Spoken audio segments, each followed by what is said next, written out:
लड़की भी आ, पढ़ल लिखल भी आ, दहेज भी अच्छा मिले। समझी जी कहते कि सुना अगुआ भाई हमरा दहेज उहेज ना चाहिए।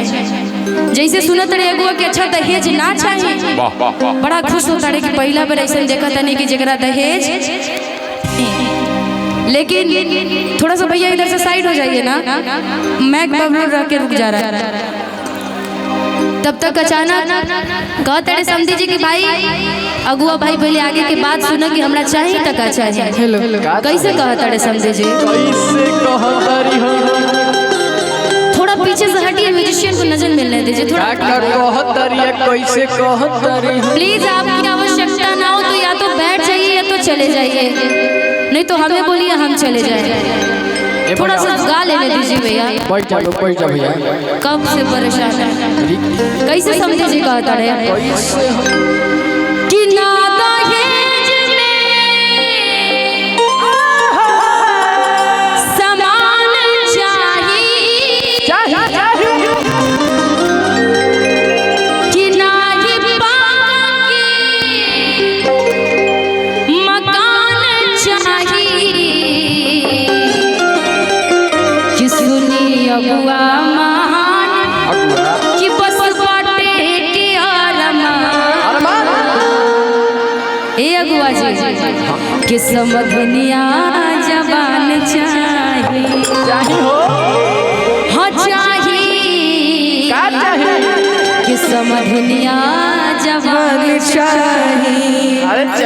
आप सभी ने इस गाने को इतना प्यार दिया कि अमेरिका जैसे देशों में कॉन्सुलेट ऑफ जनरल की तरफ से अपने भोजपुरी को, अपने इस जो अपने पारंपरिक गाने हैं इसको गाने के लिए हमें बुलाया गया। इसके लिए आप सबको बड़ा शुक्रिया कि आप सब इतना प्यार देते हैं यूट्यूब के माध्यम से। समझी जी कहते हैं क्या कि ना दहेज में सामान चाहिए,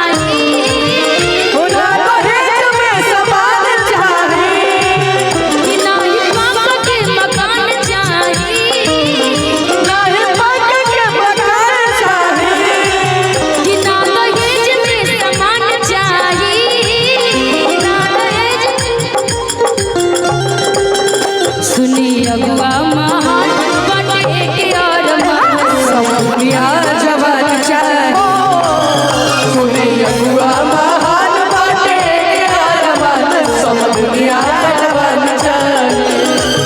कि ना दहेज में सामान चाहिए, ना दहेज में सामान चाहिए, कि ना ही पापा के मकान चाहिए, ना ही भाग्य के मकान चाहिए। सुनी अगुआ,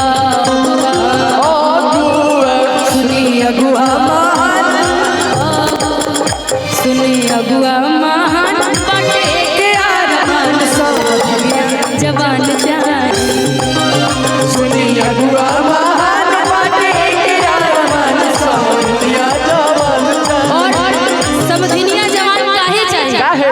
एक समय के बाद बस समझी जी अपन दोस्त के शादी में गई रहे, वो जी अपना समझिन के देखले तब से प्यार हो गई। समझी जी कहा तड़े कैसे, मेरा दिल लूट लिया मिलके हुस्न वालों ने, लूट लिया मिलके हुस्न वालों ने, गोरे गोरे गालों ने, काले काले बालों ने, गोरे गोरे गालों ने, काले काले बालों ने। मेरा दिल लूट लिया मिलके हुस्न वालों। आराम से धीरे धीरे। मेरा दिल लूट लिया लूट लिया लूट लिया लूट लिया, लूट लिया लूट लिया, मेरा दिल लूट लिया मिलके हुस्न वालों ने, दिल लूट लिया मिलके हुस्न वालों ने।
अगुआ सुनी अगुआ माँ बाटे के अरमान दुनिया जवान चाहिए सुनी अगुआ महान बाटे के अरमान सब दुनिया जवान चाहिए। और इसी पर एक मैंने गाना अमेरिका में जो गाया था, आपने बड़ा प्यारा आशीर्वाद दिया। हमें लगता है कि कई करोड़ व्यूज आपने दिया। और आदरणीय मनोज तिवारी जी का वो गाना है, बोला था मैंने क्या, तू हमारे जान हो तू ही परान हो, तू हमारे जान हो, तू ही परान हो, तो हाथ काट के हम दे दी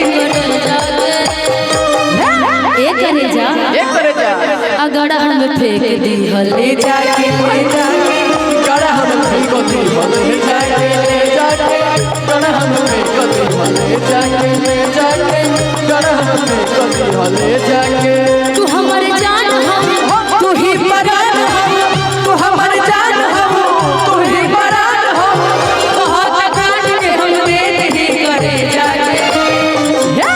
ए चश्मा वाले भाई, अगर हम फेंक दी ले जाके ले जाके गड़ा हम फेंको दी ले जाके ले जाके गड़ा हम फेंको दी ले जाके ले जाके। महान बाटे के अरमान सब दुनिया जवान चाहिए। सुनी अगुआ महान बाटे के अरमान सब दुनिया जवान चाहिए। रोक दो भाई, फिर कुछ हुआ क्या? दे दो। हेलो हेलो हेलो, मेरे भी जितने भी दर्शक से अनुरोध है, आप लोग सीट से नीचे उतर जाइए। मेरे भाई, मेरे प्यारे बंधु, आप लोग सीट से नीचे उतर जाइए। आप लोग से विनती अनुरोध है, आप लोग सीट से नीचे उतर जाइए। मेरे तरफ से आग्रह है, मेरे भाई, मेरे तरफ से आग्रह है, आप लोग सीट से नीचे उतर जाइए भैया। मेरे प्यारे बंधु, आप लोग चढ़े नहीं होइएगा कुर्सी के ऊपर चाहे सोफे के ऊपर। आप लोग 1 मिनट के लिए नीचे उतर जाइए। मेरे बंधु, मेरे भाई, मेरे प्यारे दोस्त, मेरा आग्रह है, आप लोग सोफे के नीचे से उतर जाइए। मेरे तरफ से अनुरोध है, मेरे प्यारे बंधु। आपके बंधु ने बात मान लिया। बंधु उतर गए, बंधु उतर रहे हैं। यस बंधु, यस यस आपने इतना बंधु बोलते हैं कि बंधु एकदम बात मान गए। अरे मैं क्या थी, कहाँ गा रही थी, मैं भूल गई कि मान बाटे के अरमान। हेलो, यस कुछ बंधु। बाउंसर लोग से आग्रह है, कृपया पीछे जाइए। खाना में जाइए, कुछ बाउंसर लोग अच्छा बाउंसर खाना वाला में भेजिए। तू हमारे जान हो, तू ही परान हो, तू हमारे जान हो, तू ही परान हो, तो हाथ काट के हम दे दी करे जाके। गड़ा हम फेंक दिया ले जाके, कोसी नदी में गड़ा हम फेंक दिया ले जाके ले जाके, गड़ा हम फेंक दिया ले जाके। इसी में एक और अभी नया ट्रेंडिंग में गाना चल रहा है। कुर्सी मंगाईनी, कुर्सी मंगाईनी, कुर्सी मंगाईनी, तहरा पिछवा के नाप के बैठ चाप कुर्सी मंगाईनी, तहरा पिछवा के अब मान लीजिए कि रंजित भैया यहाँ कुछ समझी जी आए हो, पूरा समझिए जी। आज बड़े 63 को समझे जी बालू ना जी, तो 63 को कुर्सी रखे के पड़ी। कुर्सी मंगाईनी, कुर्सी मंगाईनी, तहरा पिछवा के नाप के